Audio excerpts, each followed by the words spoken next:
Ассалаумағалейкум. Алаш жұрты, қазақ халқы, бүгін 25 мамыр 2026 жыл.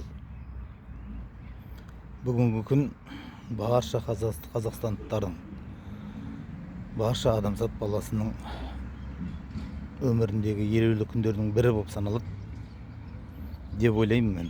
Өйткені бүгін барлық білім беру ошақтарында соңғы қоңырау мерекесі. Қазақ халқына, алаш қоғамына, барша қазақстандықтарға бүгінгі мереке құтты болсын дейміз. Жалпы қазіргі таңдағы менің өмірімнің жартысы мектеп қабырғасында өткен. Биылғы жылы 25-ші соңғы қоңырау мерекесін куәсі болатын едік. Қазір таңда Түркістан облысы Ордабасы ауданы Мұхаммед Хайдар Дулати атындағы жалпы білім беретін директордың білім беретін мектептің директоры Балжан Төлтебайдың еңбек заңнамасын бұзып білмей шығарған бұйрықтарының кесірінен, заңсыз жасаған бұйрықтарының кесірінен мен Ордабасы ауданы сотында жағалап жүрген жайым бар. Яғни бұл жерде менің өмді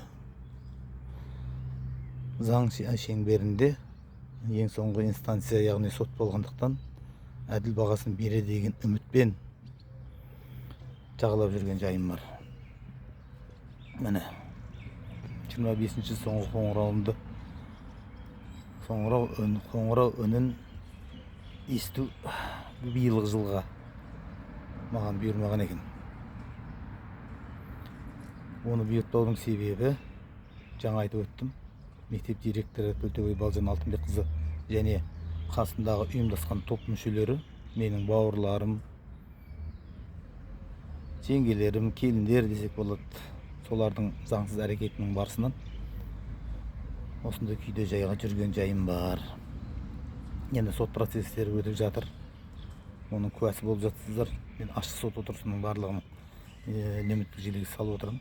Өйткені көрсін, қазақ танысын, түсінсін. Міне Ордабасы ауданы сотында осындай әділдік болып жатыр. Не бұрмалаушылық болып жатыр деген түсінсін. Тағы айтамыз, мереке құтты болсын.